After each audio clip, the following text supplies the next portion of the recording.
Hey guys, it's your girl Glamazante and I'm back with another video.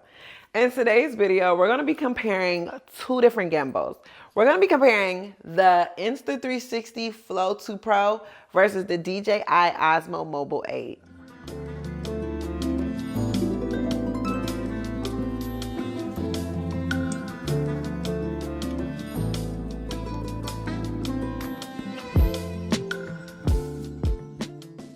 Now, before we even get into the features or specs or anything technical, let me tell y'all why this comparison actually matters to me personally. Personally, I film everything by myself and it can get super exhausting. Like literally everything. If you notice, I don't really have a camera person.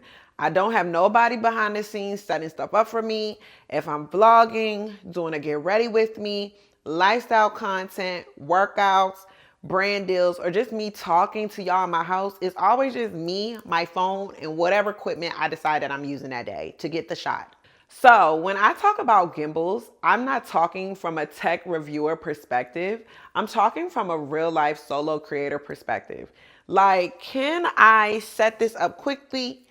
Can I get it to follow me when I move? Can I film without getting frustrated? And does it actually make my life easier? Like, I'm 10 years in the game. I need stuff that's only gonna make my life a lot more easier, okay? Because I need to get that content out. But also using full transparency, this video is sponsored by Insta360, but I still wanted to show you guys both because I know y'all appreciate the honesty and I want y'all to understand why I personally lean towards the Flow 2 Pro for how I actually film and live. So if you're interested in that, make sure you guys definitely stay tuned. So let's get into it. First of all, both of these are phone gimbals, meaning that they stabilize your footage and help keep your videos smooth.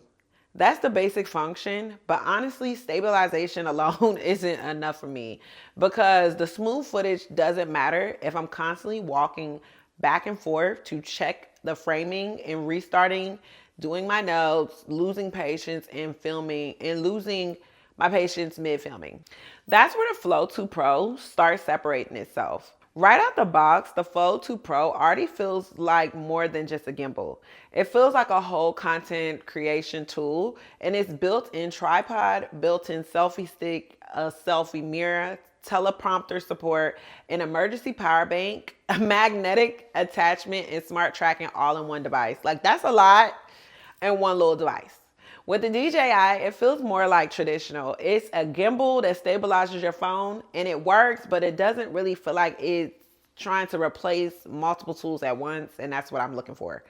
And for somebody like me, I lose my stuff constantly, and I hate carrying a bunch of extra supplies because I only like my lip gloss and my purse. That really matters for me. The setup is another big thing with the Flow. I literally unfold it, snap my phone on magnetically, and I'm filming. I don't have to fight with clamps. I don't have to line things up forever. It's quick. I could literally be holding a coffee in one hand and still be getting started because it does everything on its own. The DJI takes a little bit longer. It's not hard, but it's more steps. And that might sound small, but when you're filming daily or trying to catch spontaneous moments, those extra steps really add up. Like, let's be honest. Now let's talk about tracking because this is where I personally feel the biggest difference. The Flow 2 Pro has an upgraded AI tracking with something called AI Deep Track 4.0. In real life terms, that just means it's actually following you in a smart way. I can stand away from my phone, raise my hand, and it locks in on me, and I don't have to keep walking back and forth from my phone to press anything. It literally tracks me when I move, fast or slow, and it keeps following me when I zoom. It re-identifies me if I leave the frame and come back. It even tracks animals. So if you're filming pets, workouts, dancing, or anything where you're moving around, it finds you again instead of making you have to restart everything. That's a lifesaver, let's be honest. The DJI does not have subject tracking, but it's more basic. It tracks one person, prefers like slower movement. Once you start zooming or moving quickly, it can lose you and then you have to go and make sure it's restarted again. With the flow, I don't think about staying centered. It just follows me. And that really can change how natural you can be on camera. You can effortlessly just do you and know that the camera's on you at all times and not be subconscious of looking up at it. The flow also does multi-purpose tracking, meaning if someone walks into the frame with me, it doesn't completely freak out. The DJI sticks to a single subject tracking only, meaning that you can be in focus, but the other person can kind of be a little bit blurry. Now, something that really surprised me with the Flow is that I can use MagSafe and still be having full AI tracking. So I can magnetically snap my phone on and it can still be tracking me. With the DJI, once you switch to MagSafe, you lose the AI tracking because of how it mounts. That flexibility alone, child, already puts the Flow way ahead for me. Another thing the Flow does that the DJI doesn't is dual view mode. This is like one of my favorite things. I be freaking out. It really means that you can basically record your front camera and your back camera at the same time. So I can show y'all my face and show y'all what I'm looking at the same time. So since I'm a vlogger, it really helps with my reactions and the behind the scenes content. So y'all can like get both settings at the same time. Like I love that. Flow also has cinematic widescreen built right into the app. Over 140 built-in filters, automatic pano photos, and AI mobile editing suite. So even if you don't love editing, the app already helps you to put the clips together and make your content look clean. Just doing that little bit of work for you. At this point, the Flow is my assistant. DJI doesn't really give you that creative side built in. So let's talk about the real life convenience, okay?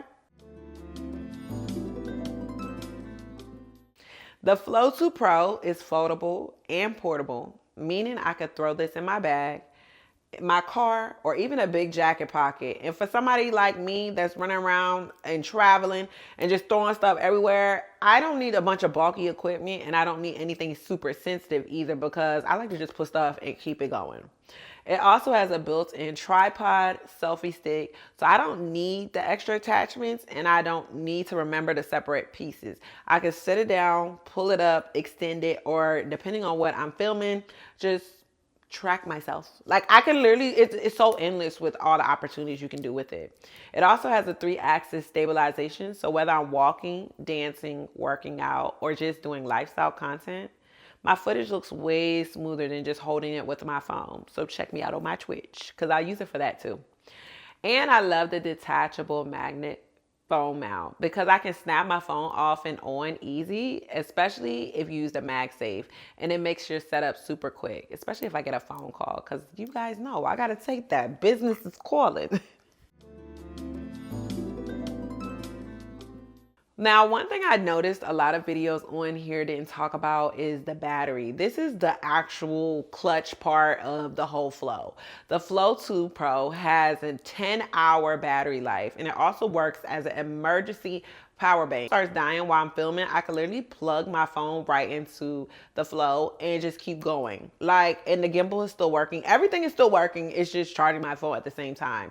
That literally alone has saved me multiple times already. So kudos to you, girl. The DJI doesn't have that built-in backup battery, and it just makes it a little bit like you got to plan a lot more strategically because if not, what's going to happen is you're going to be filming, it's going to die, and then you're going to have to take a break, and then it makes it even longer, and now the sunlight isn't out no more. It's a whole thing. So, just keep that in mind.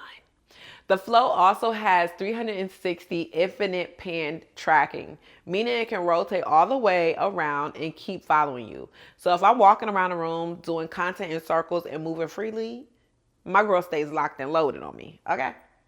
Another major feature that the Flow works inside the regular iPhone camera app. FaceTime, and 200 iOS apps. So whether I'm filming regular videos, hopping on calls, or doing live content, the tracking still works. It's literally like your iPhone with a tracking. You're not locked into just using one app, and I love that for me. The Flow also has a selfie mirror, which lets me use my back camera, which is a higher quality, while still seeing myself. So I'm not guessing if I'm in frame or not. It also has a teleprompter support built into the app, which I'm using right now.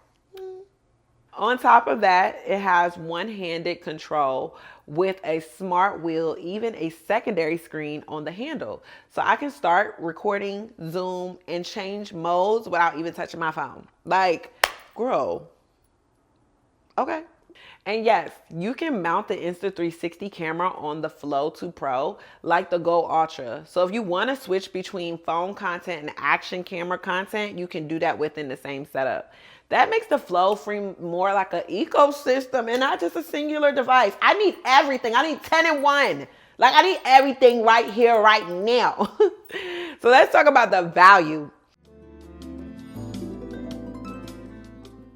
Normally the Flow already comes in at a lower price point than the DJI, but right now it's even better because you guys can use my code TAY, and you get up to 15% off both the Insta360 Flow 2 Pro and the Insta360 Go Ultra camera. Not just the gimbal, but both of them. And on top of that, you also get an exclusive pivot stand as a free gift when you purchase through your girl's link. I mean, let's be honest, you're literally getting a discount plus a bonus accessory. That's really a real deal value. So here's my honest conclusion after using both of these gimbals and seeing which one would fit my lifestyle the best. The DJI works if you just want basic stabilization and you don't move much and you don't really require a lot as a content creator and you just want to do the basics. But if you're like me and you always want to advance and do even more and entertain your viewers, you film alone, you move around a lot, you don't want to keep walking back and forth to your phone. And if you want the creative tools built in, and also you want a smarter tracking that does a lot of the work for you, and you really ain't trying to hold all those extra accessories, then the Flow, I feel like personally to me just fits better. It doesn't just make your footage smoother, it makes your filming easier. And when you're a solo creator, I feel like that's everything. Like if your equipment makes filming easier, you'll ultimately want to film more. Like think about it. If something makes filming annoying, you'll be more likely to stop. The Flow just helps me to film more. And if you're ready to grab yours, everything is linked in my bio and pinned in my comments. So don't forget to use my code TAY at checkout. And again, that's TAY. I hope you guys enjoyed this video. I try to give you guys all the details and specs of what I feel like both are and the differences, and not from a techie perspective, but from a content creator perspective.